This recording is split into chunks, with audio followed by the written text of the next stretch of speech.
What is up, guys? Zan from the Madden YouTube channel. In today's video, we're going to see, is bunch verticals back as we know it? But before we get into the video, please do me a favor. Hit that subscribe button. Also, make sure you guys take the time to hit that notification bell so you don't miss any of the uploads coming your way here on the Zan Madden YouTube channel. If you guys want to take your game to the next level in Madden 21, check out my strategy site, gridirongameplans.gg. Gridiron Game Plans is your one-stop source for all things competitive Madden. Every week in our Vault update, we take a look at the meta, or the most effective tactics available used by the pro players on the MCS circuit, breaking down not only how and why the players do what they do, but most importantly, how you can counter the meta. That way you're equipped to use it or abuse it when you face it in online head-to-head gameplay. On top of that, your subscription also includes any and every offensive and defensive game plan released on the website while your subscription is active. Currently, that is our Washington football team offense with over 3 hours of content, our 4-6 defensive game plan with over 2 hours of content, and our brand new Pittsburgh Steelers wing stack offense that was just released on the website within the last week. Make sure you guys head over to gridirongameplans.gg. $9.95 per month unlocks the entire website. Okay, guys, without further ado, let's get into today's topic. You guys noticed yesterday's video, we talked about how zone coverage is a little bit wonky right now. It's doing some weird things. And I kind of alluded to the fact that I'm noticing zones sucking to the inside. As a result of a recent title update just last week, in fact, we noticed that zones were kind of drifting around the field and doing some kind of crazy things. So I wanted to kind of show you something. A lot of players have not been throwing this play because EA patched it. And the reason that people haven't been calling it is because you can't snap the ball while the receiver is in motion. But I don't think that's really going to impact the effectiveness of this play. And that play is a favorite known as gun bunch verticals. And you see right here, this play, we know it, we love it. The wheel route in verticals has always been a fan favorite because you can throw it against cover 2. So let me go ahead and take the field here. And what we're going to do is kind of walk through the entire zone shell, your cover 2, your cover 3, your cover 4, and show why I think this zone coverage is back. So let's start off with cover 2. Obviously, cover 2, you have a cloud flat corner. You got a deep half safety with the sideline window to make this throw. A lot of players over the years have used motion of this wheel to the outside, and they've been able to effectively throw this ball in the sideline window. And then a lot of times what they do is they just run the crosser and a streak to the inside. So you see right here, when we do this, is going to give you multiple throwing lanes. You kind of throw this ball out over the top of that cloud flat, toe tap on the sideline. A lot of players will click on, kind of rack it upfield and pick up extra yardage, potential for a one-play touchdown if you can beat that safety. Let's go ahead and show it to you again here. We know that bunch verticals, this has always been a popular throwing window for many players. So again, right here, you used to be able to snap it while they're in motion. Now you have to let them set, and then again you kind of let him clear that cloud flat, and then you throw kind of an up and outside pass lead. If you could pull that deep half safety in towards the hash mark, that gives you the ability to potentially rack it down the sideline for a score.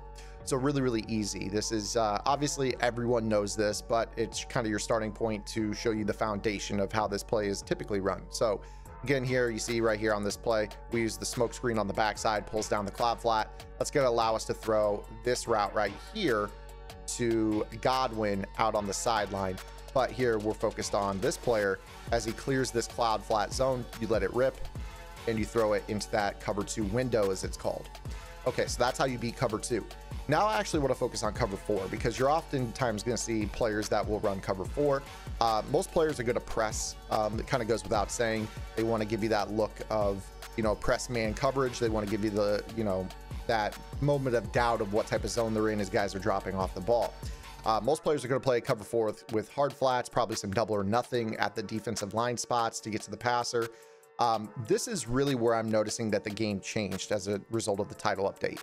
One thing that I think you'll notice with this is that if they're playing any type of press outside quarter, these zones are dropping to the inside. And in particular, we're talking about this player right here, Jackson. So watch how Dante Jackson on this play drops to the inside when we do this play. So again, this is from press alignment. So you're gonna see right here, he drops and he sucks to the inside, and that really makes this throw possible. So again, you're going to see that this wheel is back.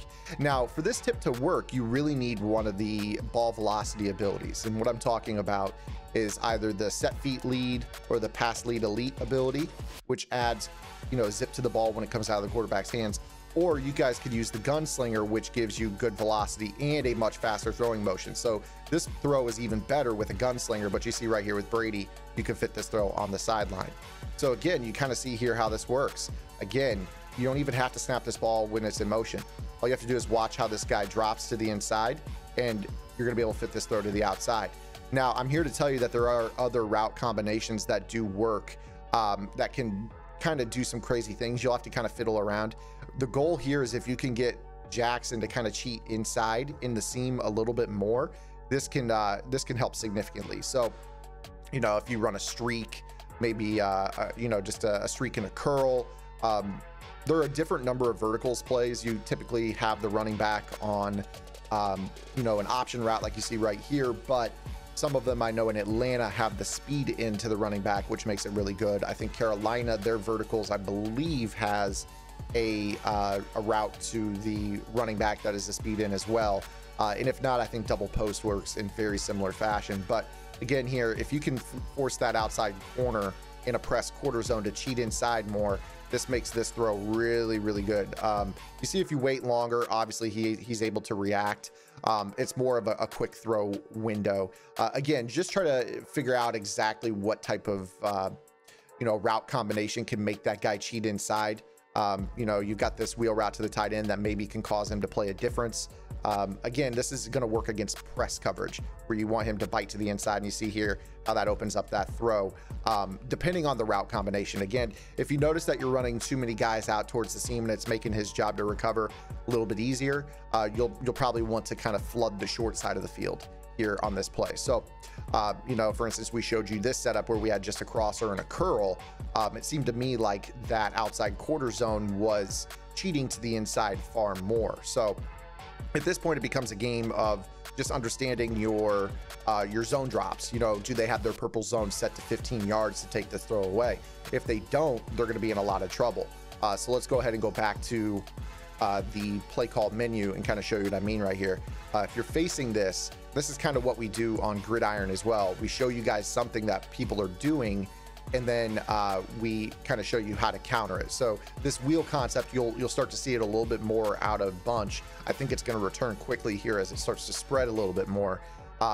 This is what you need to do, is you need to adjust your outside or your underneath zone depths, because those are truly going to be the zones that have the best chance to make this play. If you're facing anybody who knows timing and knows how to make this throw so this outside quarter never plays it, you're going to have to rely on either man coverage or your underneath zone. So I believe we set our purple zones on this play to 15 yards. Let me go ahead and shade into purples here. So curl flat set to 15 yards. This should work. If it doesn't, I mean, you'll have to kind of set them deeper or fiddle with your cloud flats, etc. But again, here, when we do this motion snap, it's not even really a motion snap. It's just setting it up right here.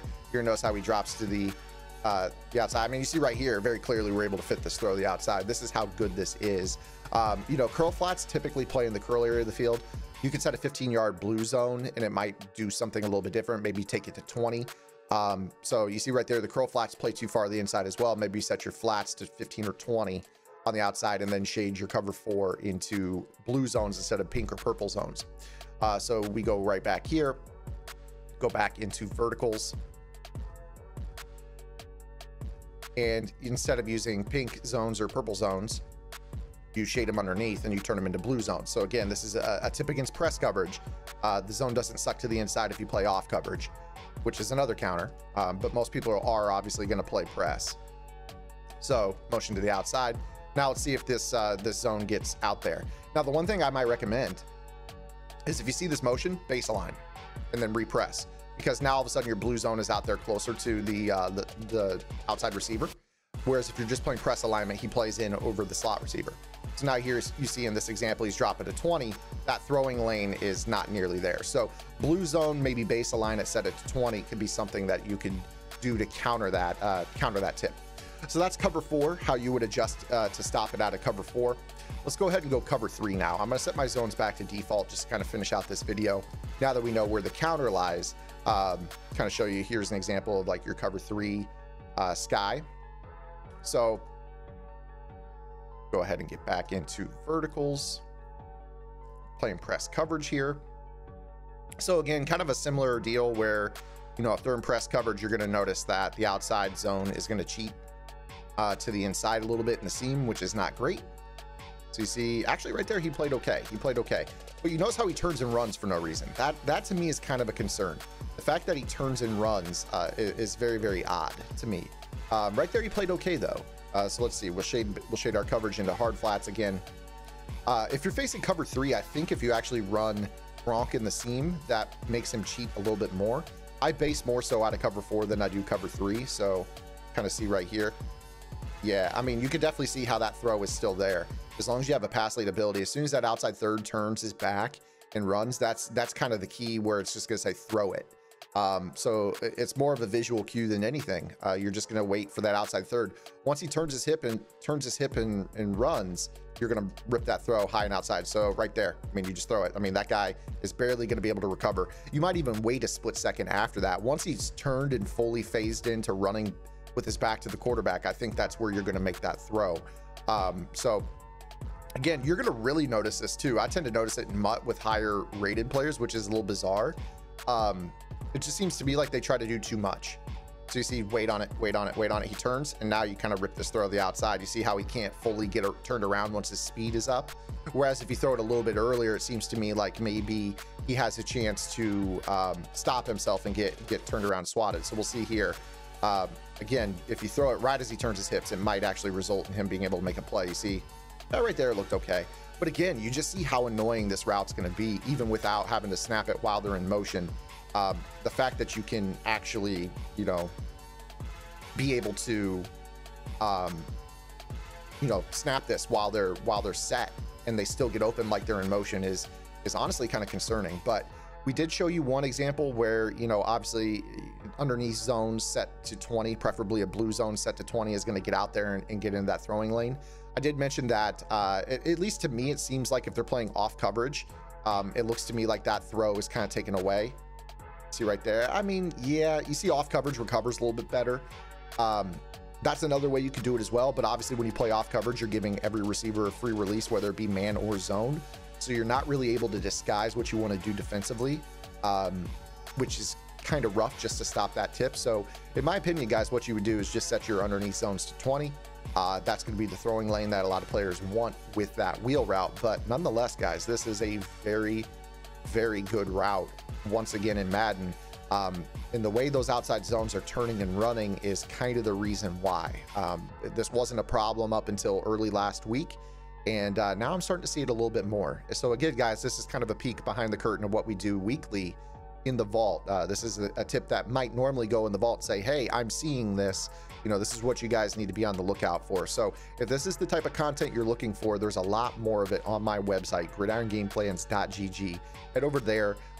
Again, $9.95. You'll unlock vault updates, 4 to 5 videos every single week that are very similar to this in format, showing you something that players are doing, why it works, how it works, and how to counter it. And then on top of that, you get the full game plans at no additional charge. So if you guys like this video, be sure to give it a thumbs up, subscribe to the channel. If any questions, comments, concerns, or complaints, drop those below. Hopefully we'll see you on the website. If not, we'll see you guys here with our next upload. Until then, this is Zan. Get the lab in. Good luck.